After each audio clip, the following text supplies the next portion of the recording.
नमस्कार, capital TV Bihar का खास शो पाटलिपुत्र की पॉलिटिक्स देख रहे हैं आप। मैं हूं आपके साथ पूजा। लोकसभा चुनाव 2024 के मद्देनजर बिहार में एनडीए के बीच सीटों के बंटवारे का फॉर्मूला तय हो गया है।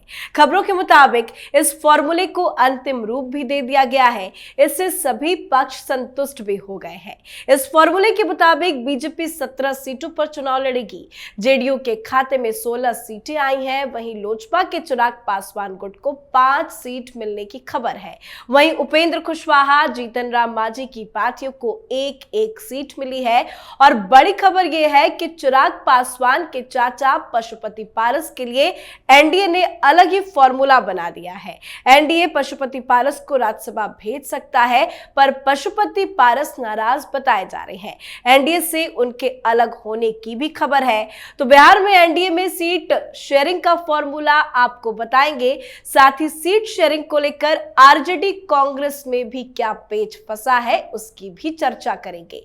मेरे साथ स्टूडियो में मौजूद हैं कैपिटल टीवी के editor in chief doctor Manish Kumar. Doctor साहब, बहुत बहुत स्वागत है आपका। धन्यवाद। एनडीए में सीट शेयरिंग का फॉर्मूला तो मैंने अपने दर्शकों को बताया, लेकिन कांग्रेस और आरजेडी में क्या कुछ चल रहा है? देखिए, कांग्रेस और आरजेडी पहले से कुछ तैयारी करके रखी हुई थी। ऐसी जानकारी मिल रही है कि चाचा आउट होंगे तो उनको बकायदा कैच कर लिया जाएगा।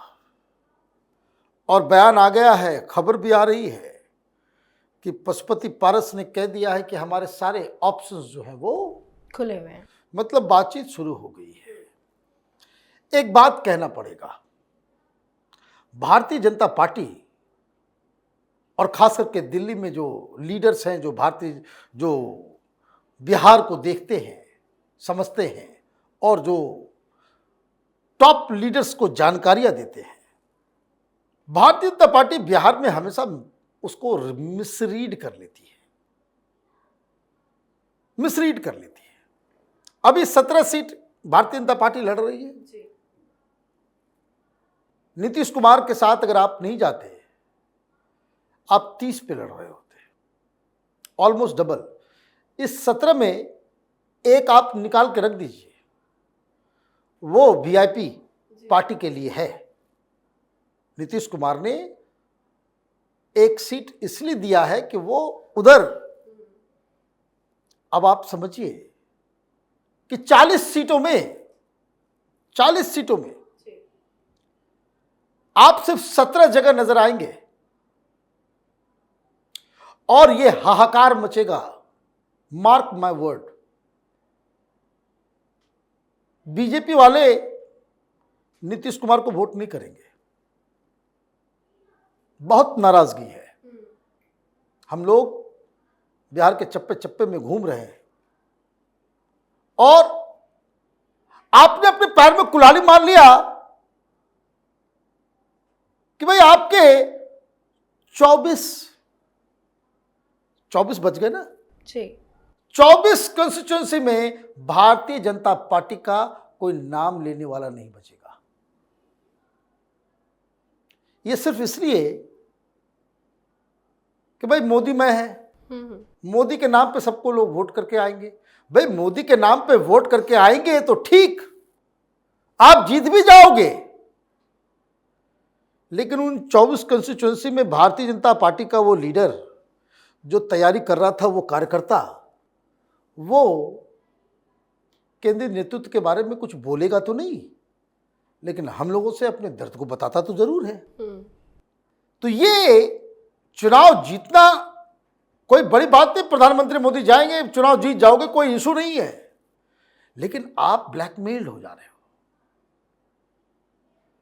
भाई चाचा को भगाना ही था, चाचा को बेइज्जती करना था, पहले ही कह दिए होते। तेजस्वी यादव 2 दिन नहीं गए, ब्लैकमेल किया, आपने सारी की सारी सीटें उसको दे दी। 5 क्या, वो 3 पे भी रेडी हो जाता। आपने क्या किया? आपने संदेश दे दिया। संदेश क्या गया कि आप परिवारवाद के खिलाफ तो बोलते हैं, लेकिन परिवारवाद पार्टियों से हाथ मिलाने में आपको गुरेज नहीं है जी। यही हुआ ना भाई, बेटा बाप बेटा। तो महाराष्ट्र में अलग फॉर्मूला, बिहार में अलग फॉर्मूला। क्यों? किस लिए? क्या जरूरत थी? और इसीलिए पाटलिपुत्र के अंदर बिहार में कोई सर्वमान्य बीजेपी का लीडर पैदा ही नहीं होगा, कोई नहीं पैदा होगा। यहां पे आप ये बात को समझिए भाई, क्यों नहीं आप महाराष्ट्र मध्य प्रदेश में आप सरकार बना ले रहे हो? यूपी जैसे जगह पे जहां भारतीय जनता पार्टी बिल्कुल फोर्थ पोजीशन में थी, ज्यादा दूर नहीं 2009 में, अभी बीता नहीं है। लोकसभा में आपके पास जो सीटें आई वो बीएसपी से भी कम, एसपी से भी कम, कांग्रेस पार्टी से भी कम जी। वहां एक लीडर खड़ा हो जाता है योगी आदित्यनाथ, तो भारतीय जनता पार्टी जो है वो सबसे बड़ी पार्टी बन जाती है। बिहार में कोई योगी आदित्यनाथ क्यों नहीं बन सकता? जी। वहां क्यों नहीं डेवलप किया जाता है? आपने हरियाणा जीता, आप हिमाचल आप जीतते हो, आप अकेले सरकार बनाते हो उत्तराखंड में, सिर्फ बिहार में ही। तो ये एक बात जो मैं कहना चाह रहा था कि जो केंद्रीय लीडरशिप है वो बिहार को समझ नहीं पा रही है। भाई आप 29 सीट जीत गए, 39 सीट जीत गए पिछली बार, वो थैंक्स टू पीएम मोदी। तो अगर सब कुछ प्रधानमंत्री मोदी के ही नाम पे करना है और राज्य में अपना मुख्यमंत्री और सरकार नहीं बनानी है, तब तो वो स्ट्रेटजी ठीक है आपकी। बिहार में भारतीय जनता पार्टी का मुख्यमंत्री कोई नहीं हो और ना ही उसको किसी को बनने दिया जाए, तब अगर ये स्ट्रेटजी है तब तो मेरी बात गलत है। और अगर आप ये चाहते हो कि बिहार में भारतीय जनता पार्टी अकेले अपने दम पे, ये मौका था, आपके साथ नीतीश नहीं होते, आपके साथ कोई नहीं होता। आप अगर ब्लाइंड खेल गए होते कि 40 की 40 सीटों पे भारतीय जनता पार्टी अकेली लड़ेगी, आप अपनी बदौलत 35 सीटें जीत के चले आते जी। ये माहौल है वहां पे। पता नहीं कौन लल्लू पंजू मिसगाइड करता है, लेकिन हकीकत है ये। लेकिन होता क्या है कि इतना ज्यादा ज्ञान दे दिया जाता है, वो कास्ट तो वो कुर्मी तो वो, अरे भाई, और उस चक्कर में आप देखिए आपने खड़ा कर लिया एक अपोनेंट को। तेजस्वी यादव है इमर्जल अ बिग लीडर। जी, आपने तेजस्वी का जिक्र किया, उनको लेकर भी खबर है कि उन्होंने 30 सीटों पर दावा ठोक दिया है। हाँ, तो भाई हाँ, तो आपने सार्वजनिक क्या, कल हमने पाटलिपुत्र की राजनीति में बताया था कि नाराजगी तो लाजमी है। आपको अगर सीटें चाहिए, वार्तालाप होगा ना, बातचीत होगी कि ये मीडिया वालों को बता देना है कि भाई ये बेगूसराय तो मधुबनी तो खगड़िया तो 11 सीटों का दावा ठोका था। 15 सीटें आपने दावा ठोक दिया, तो आपने दावा ठोका तो उधर से भी दावा ठोक दिया, कह दिया हम 30 पे लड़ेंगे। और अगर आपको चुनाव लड़ना है, ये क्या है तेजस्वी की तरफ से ये चाल, 40 सीटें हैं, कह दिया कि अब हम 30 लड़ेंगे। 10 में अपना हिसाब किताब कर लो, बड़े गुटरगुं करते हो तुम और सीताराम येचुरी। तो कांग्रेस पार्टी और वामपंथी में भी अगर कैटेगराइज कर दे तो सीपीआई एमएल वाले, सीपीआई सीपीएम और कांग्रेस 10 सीट बांट लो। तो अभी तो ये रिजॉल्व होने की स्थिति में है नहीं।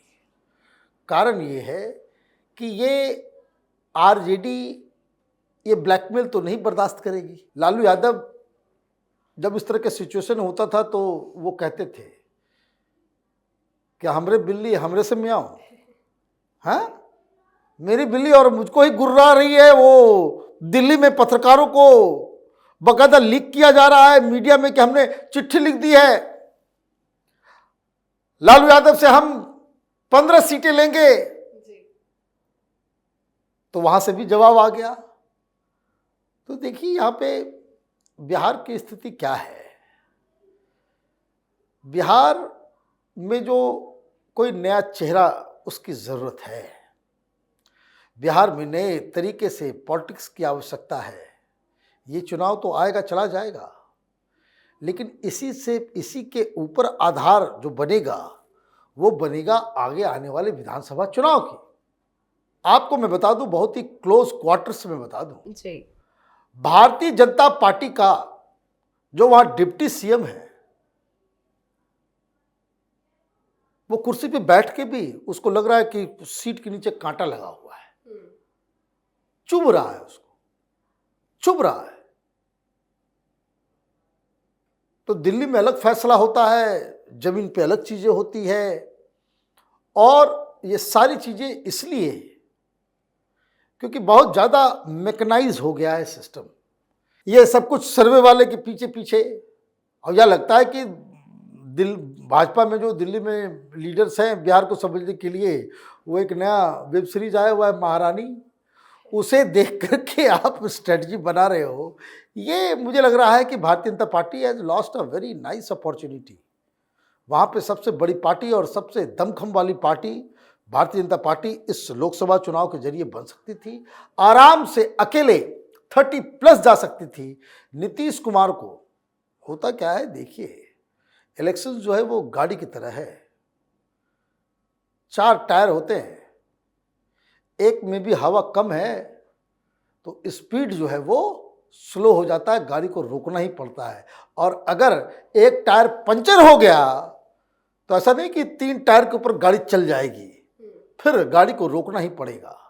ये जरा सी बात भारतीय जनता पार्टी के दिल्ली में बैठे नेताओं को समझ में आनी चाहिए। जी, बहुत बहुत धन्यवाद समझाने के लिए। धन्यवाद। तो फिलहाल बिहार एनडीए में बीजेपी अब लीडिंग पोजीशन में है और सबसे ज्यादा सीटों पर चुनाव लड़ने जारी है। चिराग पासवान गुट के साथ जारी गतिरोध खत्म होते ही सीट शेयरिंग फॉर्मूले पर भी मोहर लग गई है। अब यह साफ हो गया है कि बीजेपी बिहार में 40 में से 17 सीटों पर चुनाव लड़ेगी, तो वहीं आरजेडी कांग्रेस में सीट शेयरिंग का पेच फंस गया है। कांग्रेस कम से कम 11 सीट चाहती है, तो वहीं तेजस्वी यादव ने 30 सीटों पर दावा ठोक दिया है। अब देखना होगा सीट शेयरिंग को लेकर क्या कुछ फॉर्मूला तय हो पाता है। आप अपनी राय कमेंट कर लिखें। देखते रहिए कैपिटल टीवी बिहार। नमस्कार।